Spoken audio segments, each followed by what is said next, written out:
Chicos, posición anatómica. Como estamos viendo en la clase anterior, la posición anatómica a nosotros nos interesa bastante en varios parámetros. Primero que todo, porque es la posición donde se considera neutra todas las articulaciones, o sea, el cuerpo no está afectado.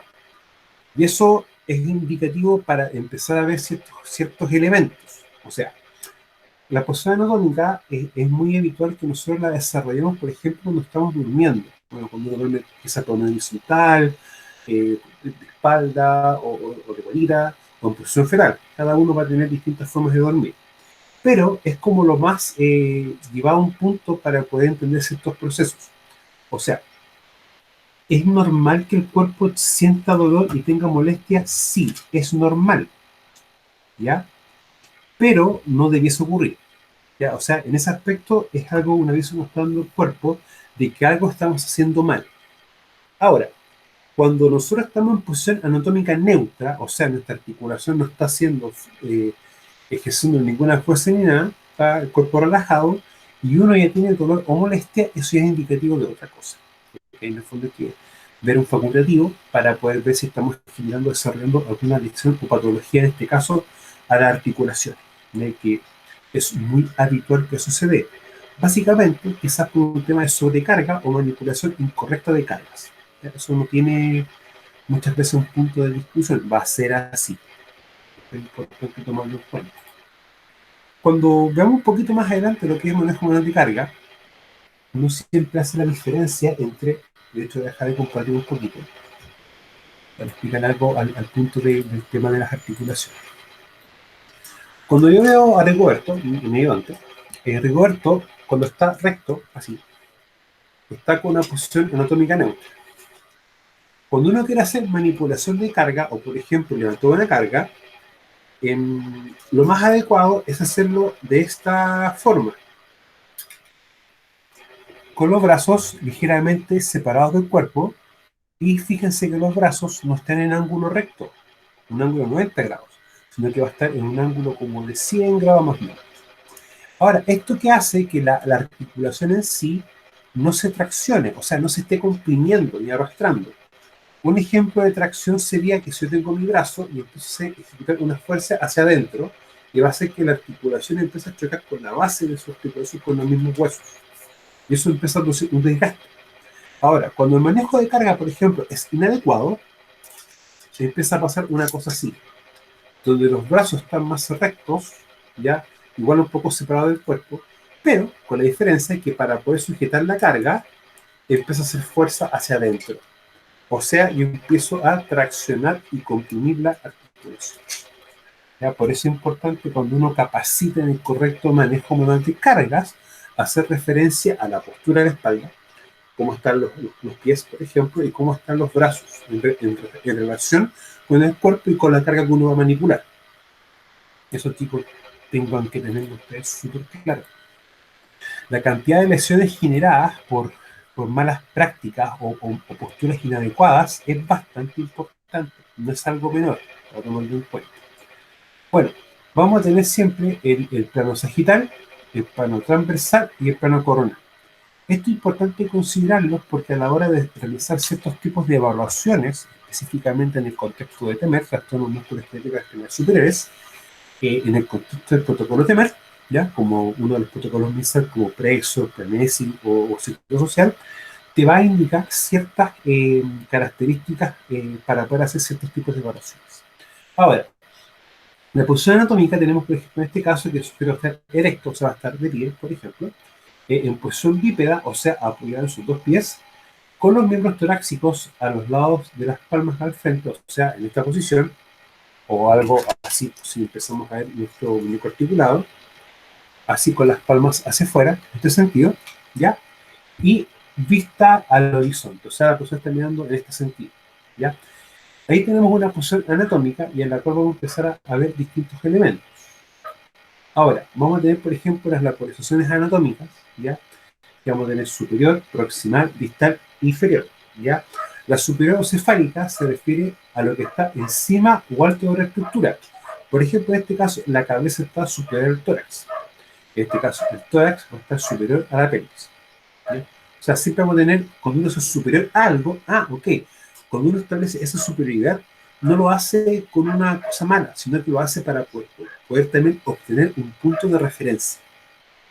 Ahora, proximal significa que estás al centro del cuerpo, o cerca del centro del cuerpo. Por ejemplo, la rodilla es proximal al tobillo, ¿ya? O en este caso la cadera sería también proximal a la rodilla. Distal significa alejado del centro del cuerpo. La mano se encuentra distal de la muñeca, ¿ya? Ahora, inferior caudal se refiere a lo que está debajo o más abajo de otra estructura. En este caso, el tobillo va a estar caudal a la pelvis, ¿ya? O caudal a la rodilla, ¿ya? Para poder también tomarlo como un punto de referencia. Ahora, una cosa son las localizaciones anatómicas desde esta perspectiva y la otra son las posiciones anatómicas desde esta otra perspectiva, ¿ya? Recuerden que nosotros también podemos tener estos planos, el sagital, el coronal y el transversal, ¿sí? Para poder también tomarlo en perspectiva. Ahora, posterior dorsal se refiere a una estructura que está detrás de otra estructura. La columna está detrás del abdomen, ¿ya? La medial significa que una estructura está más cerca de la línea media del cuerpo que otra estructura. La nariz es medial a las orejas. Lateral se refiere a lo que está más allá de la línea media del cuerpo. En este caso, extremidad superior lateral a la columna vertebral. O sea, en este caso, esto lateral a la columna, ¿ya? Cuando ustedes vean esta sigla EES, extremidad superior, ¿ya? Eso es lo principal. Por eso es que el protocolo, este protocolo que ustedes les comentaba, tiene esa diferencia, ya que va siempre a trabajar con las extremidades superiores, entendiendo que son siempre las extremidades que van a estar más expuestas a riesgo y en las que más participa en accidentes, ¿ya? No copiar las manos. Y la anterior o ventral, ¿ya? Se refiere a una estructura que está delante de otra. Ejemplo, el abdomen está anterior a la columna, y en este caso una vista superior. En este contexto es una vista lateral, ¿ya? Que en este caso viene muchas veces asociado al plano sagital. Y la que tenemos, la superior, viene desde un plano, en este caso, como esta figura, un plano transversal. Ahora, cuando tenemos los planos de referencia, lo estamos trabajando desde un sistema de plano cartesiano con tres ejes. El eje X, el eje Y y el eje Z. ¿Para qué? Para poder visualizar algo en tres dimensiones, ¿ya? Porque en la práctica, cuando uno hace un movimiento, uno lo está haciendo en un plano de X y Z, ¿ya? No en un plano solamente así. O sea, cuando yo hago este ejercicio, ok, uno puede pensar que solamente estamos haciendo un movimiento en el eje X, ¿ya? Cuando uno también empieza a ver los distintos planos, uno lo hace también en función de la descomposición de fuerzas, ¿ya? Y aquí quizás me estoy metiendo en un tema que para ustedes puede ser un poco nuevo, ¿ya? Déjenme buscar una cosa chiquita para poder llegar a ese punto.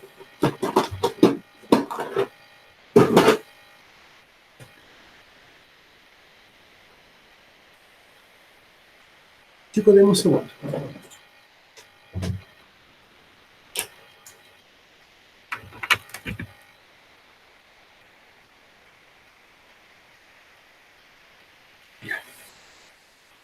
También lo mismo que digamos, ¿cierto, chiquillos? Cuando yo le estaba explicando recién esto, lo del plano de referencia, de hecho, déjenme dejar de presentar. Tengo a esta persona que tengo acá. Y ella debe hacer, por ejemplo, debe tomar esto que está acá y lo va a tirar. Ya, va a hacer este ejercicio así.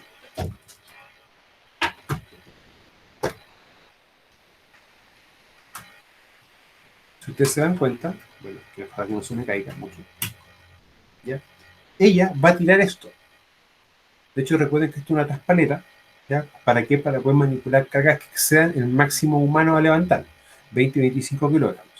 Ahora, si ustedes lo ven, este ejercicio que hace, en este sentido, o quizás puede hacerlo así o hacia adelante. Ya. Si yo, por ejemplo, estoy tirándolo, vamos a tener nosotros una fuerza que se va a generar en este sentido, hacia acá, ¿ya? Pero nosotros también en este momento estamos actuando y trabajando bajo una fuerza, que es la fuerza de gravedad, que en el fondo es una fuerza perpendicular hacia abajo, de que el famoso peso. El peso, ya, siempre va a ser la mezcla entre la masa de la persona y la fuerza de gravedad. Ahora, ¿por qué es importante entender eso? Por la descomposición de fuerzas. O sea, si por ejemplo yo estuviese empujando esto en este sentido, en un sentido horizontal, yo esa fuerza, si tengo por ejemplo el plano de referencia en un plano XY, yo lo puedo descomponer. O sea, va a tener una descomposición vectorial en el eje X y en el eje Y. Y eso es para ver después cómo se van comportando las fuerzas. Eso también es un poco importante. Ahora, si lo llamo un contexto un poco con Rigoberto, y Rigoberto tiene que hacer el mismo ejercicio, en el fondo va a tomar las manos y va a empezar a hacer una fuerza quizás empujando. O puede ser el caso contrario, tirando. Esa fuerza va a tener también o va a ejercer quizás ese empuje, más correcto, va a empezar quizás a originar una fuerza en esta sección de acá, quizás una compresión, ¿ya? Por eso es importante que el manejo manual de carga se haga de manera correcta para que estas fuerzas se puedan disipar en la columna. Si el Rigoberto está haciendo ese trabajo, por ejemplo, con la espalda chueca, en ese caso la espalda no está recta, sino que está chueca, toda la fuerza que genere no se va a disipar en su columna, se va a enfocar en un solo punto. Y eso va a generar problemas. Ahora, de ahí muchas veces que los planos de referencia nos van a ayudar, y junto con lo que tenemos acá, con las posiciones anatómicas, también nos van a ayudar a qué cosa, a poder trabajar bien las distintas posiciones o también las distintas evaluaciones que nosotros tengamos que hacer. Eso es un tema también que vamos a trabajar un poquito más adelante.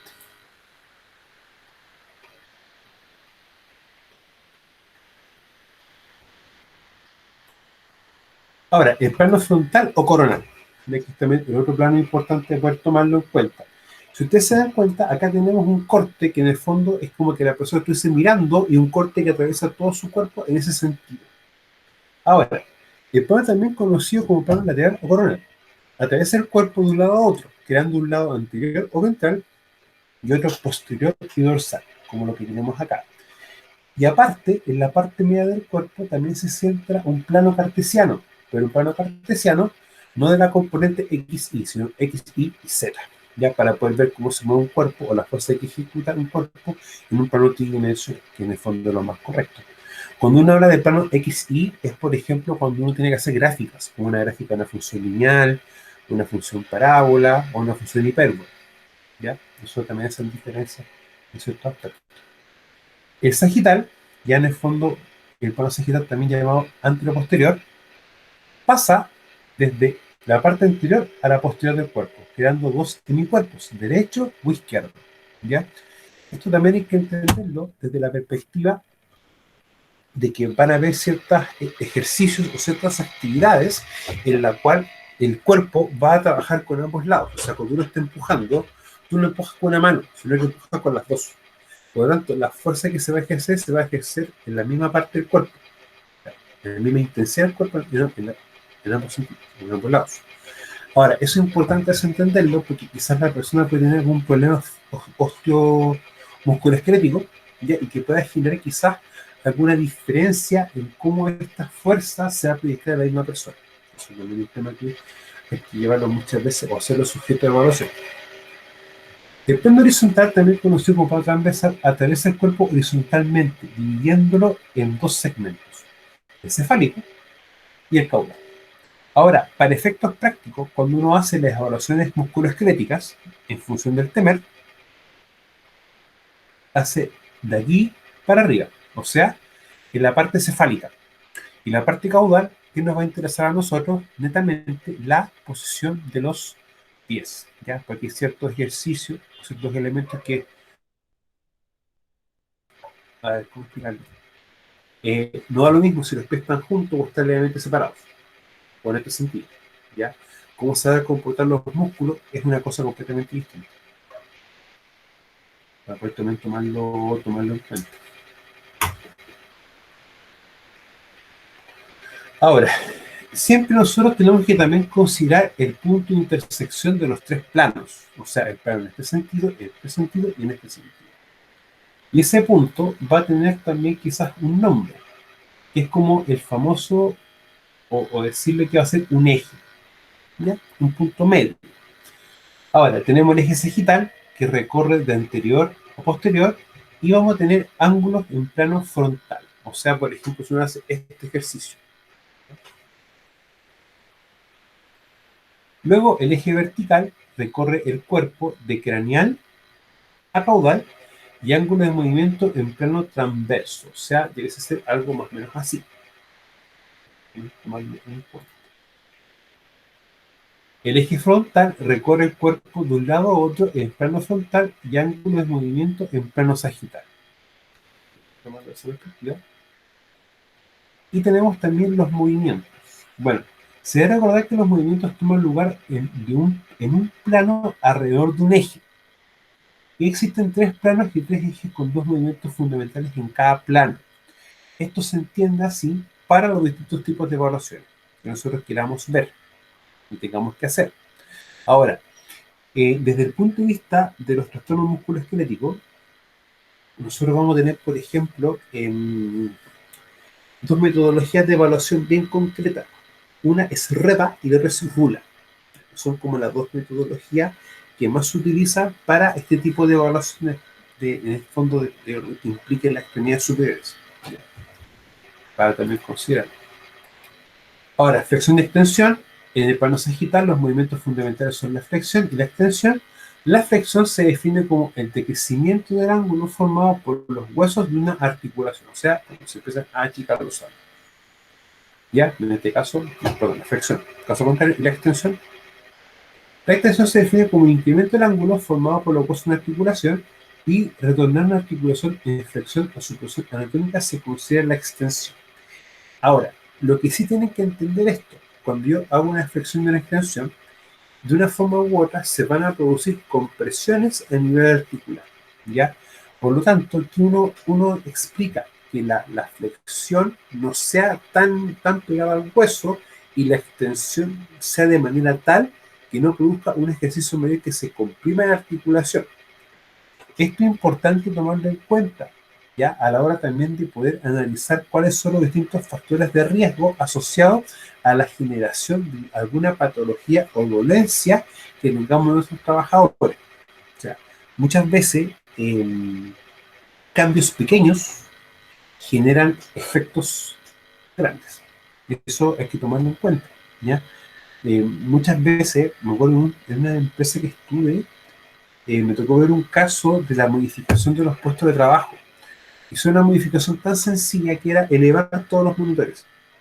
Razón motivo, los monitores como estaban antiguamente, esta era la posición que tenían las personas que estaban escribiendo. Y les producía una molestia muy grande en esta zona y en la zona lumbar.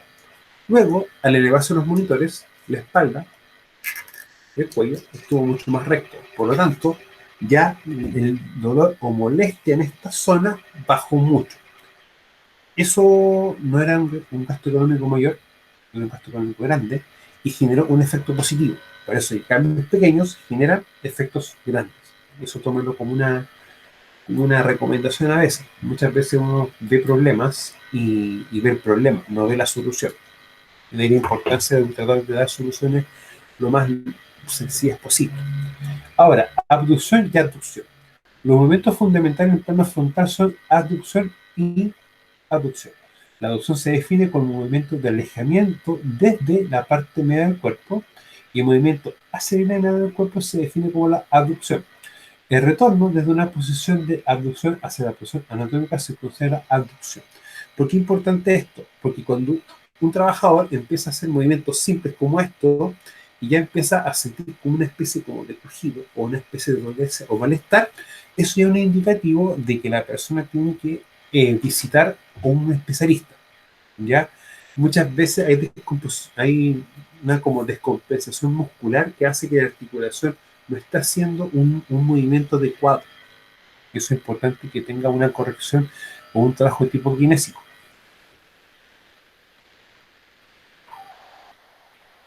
Ahora, tenemos los planos, tenemos los ejes y tenemos los movimientos, ¿ya?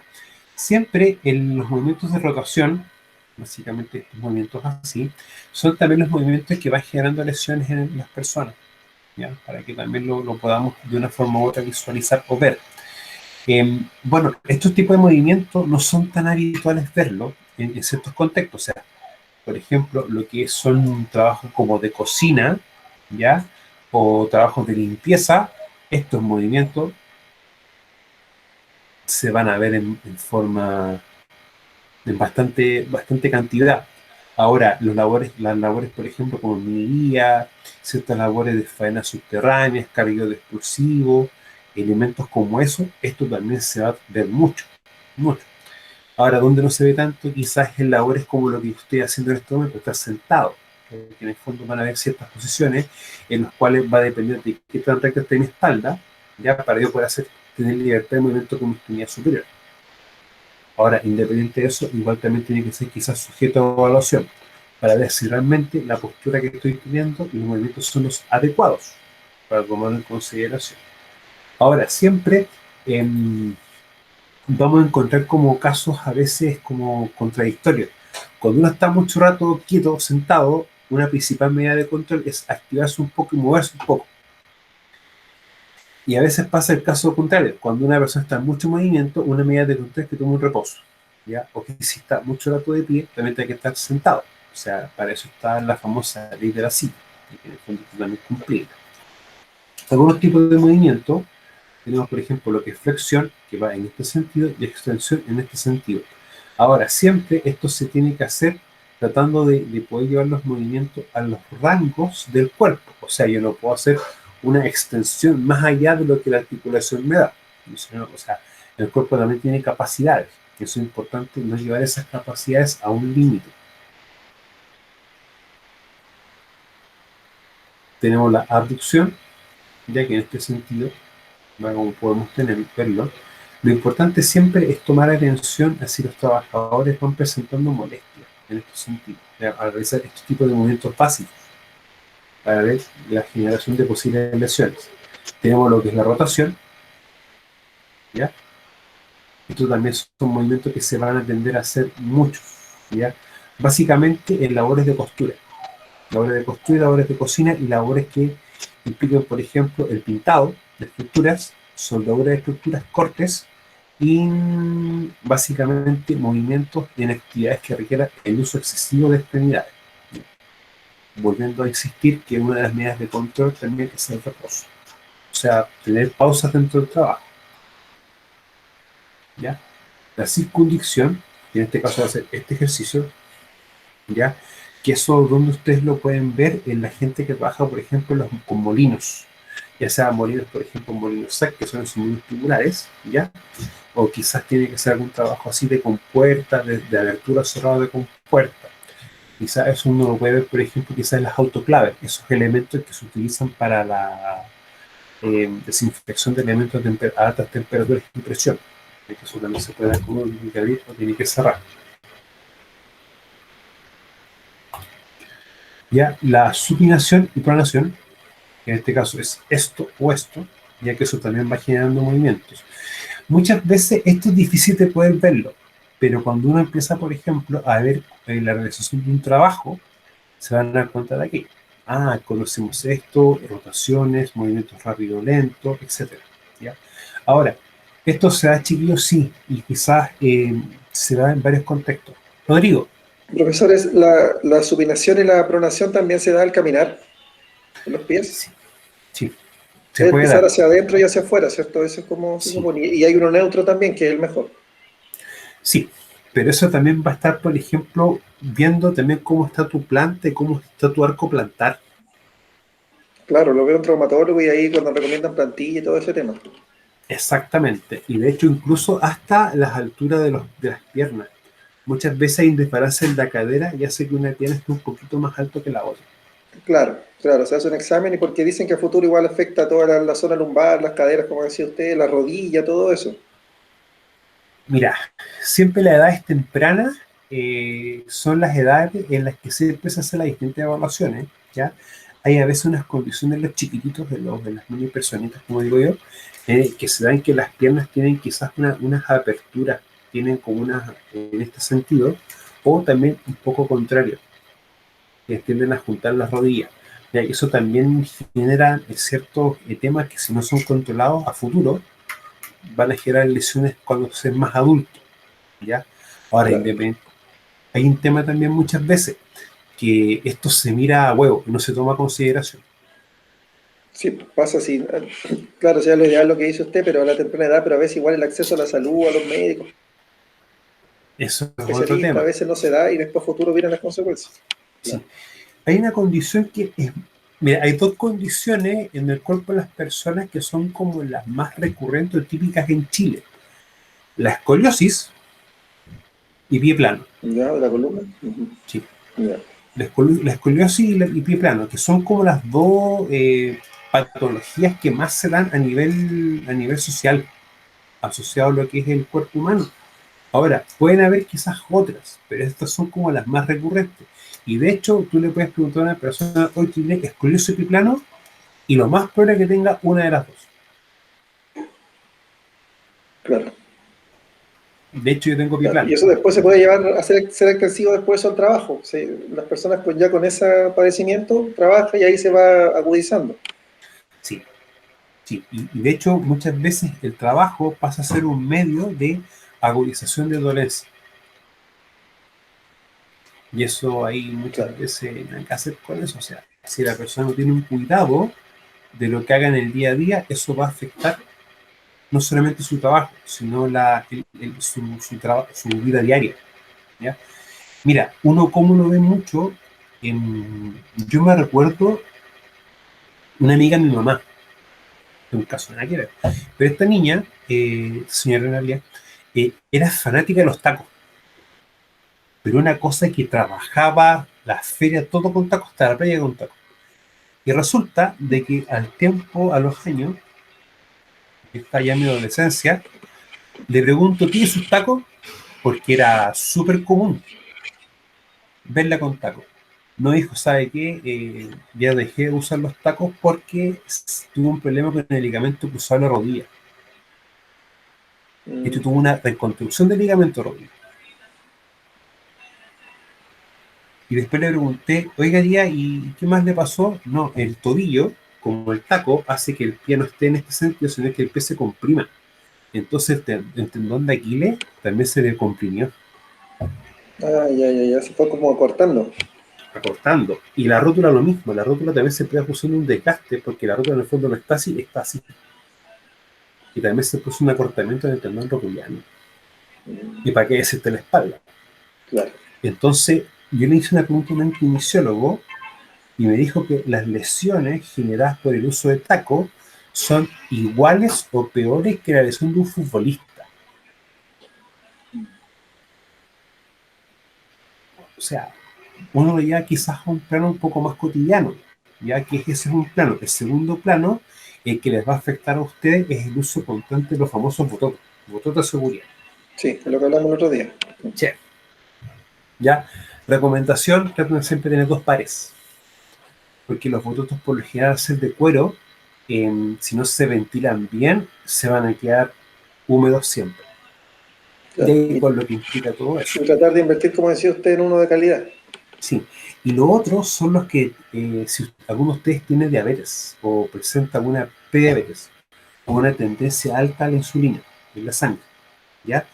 En esos contextos, el cuidado con los zapatos de seguridad es bien, bien crítico. O sea, incluso el cuidado es con el zapato, en que tan seco se mantenga, el tipo de calcetín y estar siempre verificando posibles heridas en el pie.